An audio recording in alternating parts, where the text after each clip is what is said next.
Okay, so welcome everyone. Today we are going to discuss what to consider when buying a smartphone. So first we'll start off with what is a smartphone? A smartphone is a mobile phone that performs many of the functions of a computer, typically having a touchscreen interface, internet access, and an operating system capable of running downloaded applications. And here's why you should buy a smartphone.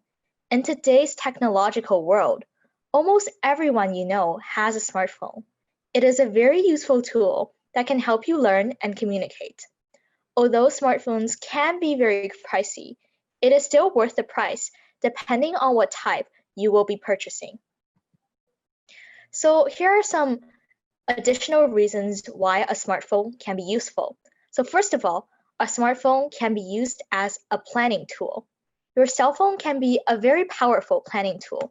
Thanks to the many calendar apps available, you will be able to enter your schedule in your phone and change it whenever you need with the touch of a finger. Applying changes to your daily schedule is easy and can be done in only a few seconds. Set reminders for your important appointments. Build great to-do lists based on which tasks need to be prioritized, and share your calendar and schedule with your family, your friends, and even your work colleagues. Another reason why a smartphone can be useful is that it can be used as a learning tool. You can find hundreds of apps that can be used to complete your collection of manuals and reference material.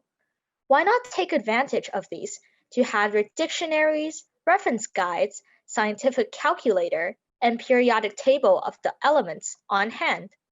Once again, you will only need to reach for your pocket and to get everything you need to accompany you during all of your learning endeavors. Finally, a smartphone can be used as a communication tool. The main use of a phone is to communicate with people. However, smartphones push communications a little further. Not only will you be able to make calls and send text messages, but you will also be able to send and receive emails and stay connected on all of your social media accounts. Wherever you are, you will be able to stay connected with your loved ones.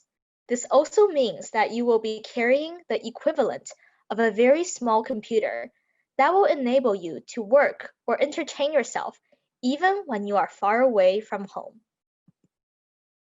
So here are some pros associated with smartphones.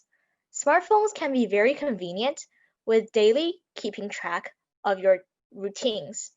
And also, with a connection, you can be updated about current events, emails, newsfeed, and keeping in touch with family or friends. You can stay productive, such as playing board game apps and doing online work. You can also read, watch, and listen anytime you want.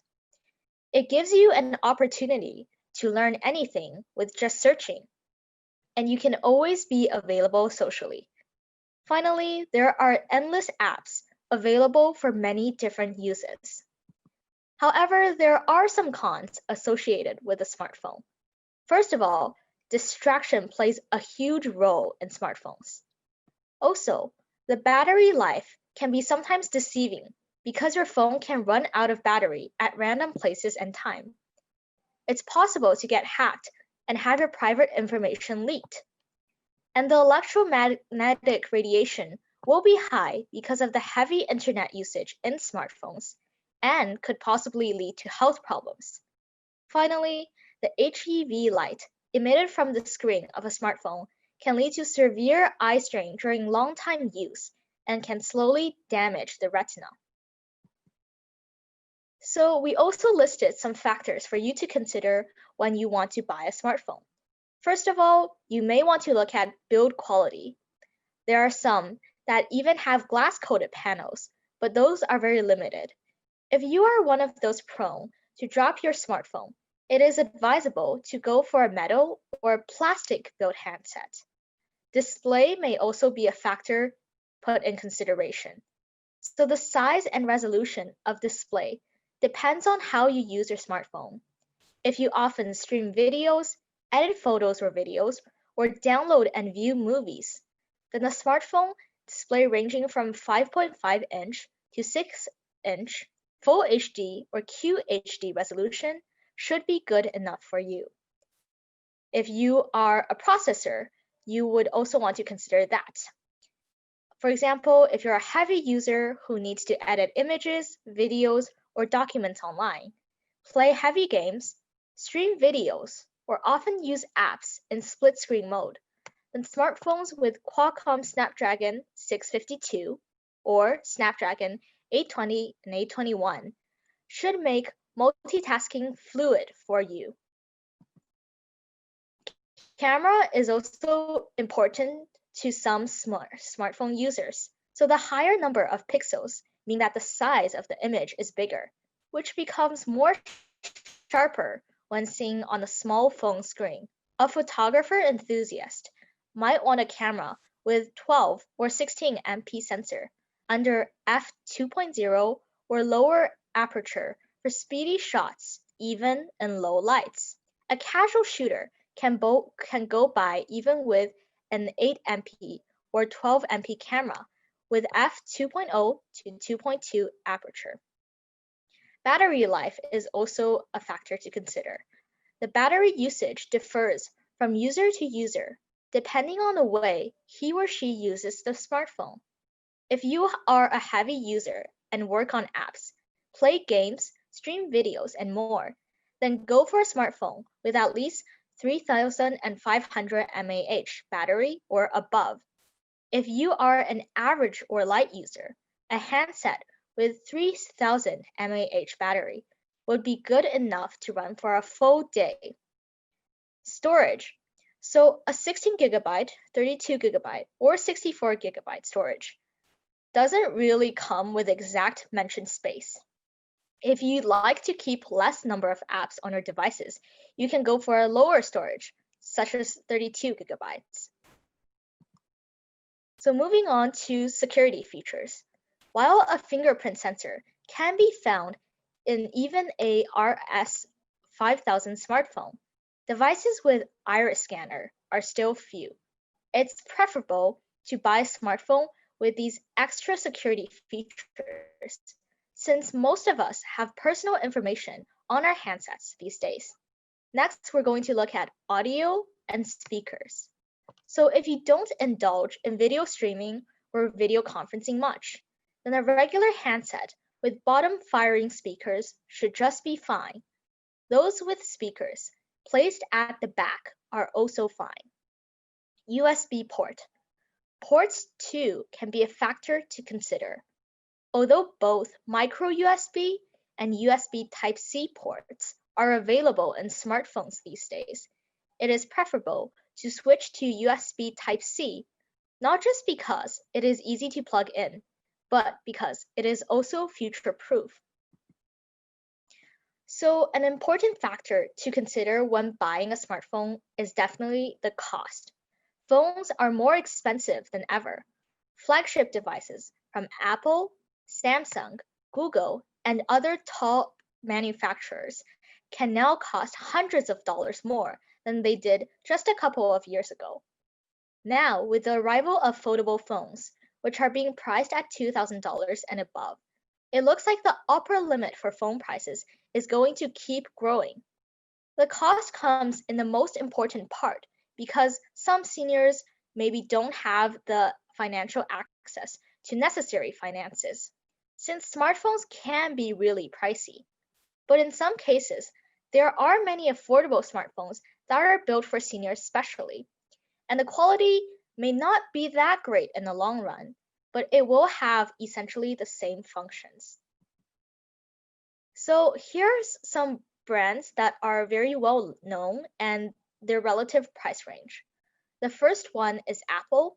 Its relative price range is usually from $500 to $1,600. The next is Samsung. Its smartphones range from $1,000 to $1,200. Google usually has phones that's around $800 to $900. And finally, Nokia has phones that are around $300 to $700. Of course, these prices may differ if a phone plan is included with the company. So we're going to delve into the specific companies and look at their pros and cons. So let's first take a look at Apple. There are some pros with this company. First of all, iPhone is intuitive and easy to use. Many people complain that the iPhone is not customizable, but that is the beauty of it. On the surface, iOS is simple but easy to use. Anyone from young to old can use it without fear of technology. But under this simpleness, iOS is the most powerful mobile operating system on the earth. It has a beautiful design, a high-quality camera, top security, excellent performance, and frequent software updates. It usually provides high-quality apps and has a malware-free function, which means this system prevents any type of security vulnerability posed by third-party apps. However, there are some cons associated with Apple. First of all, iPhones are overpriced. Even an iPhone that came out 2 years ago is more costly than a new high-end Android flagship device. iPhone repair is also quite expensive. A simple screen replacement on the iPhone would cost you hundreds of dollars. And there is no external storage, and usually Apple accessories are relatively expensive. So now we'll be moving on to take a look at Samsung. Once again, there are many pros associated with this company. Samsung always tries to provide the best software features on its phones. For example, the pull-down menu from the top has all the necessary shortcuts, such as Wi-Fi, location, Bluetooth, flashlight, airplane mode, etc., that we use all the time. It has a very good stereo speaker setup, and usually Samsung phones have excellent flagship performance. Let's take a look at the cons. A new Samsung phone charges very quickly and holds the charge for a long time. However, after a few years, Samsung batteries perform very poorly. Usually these phones have poor thermal management systems, and the software has a lot of bugs or malfunctions. Sometimes there's a lack of software updates, and there is a GPS issue. There's loss in processing power. The features are sometimes slow, and the camera is not that sharp compared to other companies. Another very well-known brand is Google. So Google phones have its pros, of course. It has a quality build and feel. It does have an excellent camera, which is great in low light and has zero shutter lag. Its unlimited cloud storage for photos and videos, even sometimes 4K, attracts many users.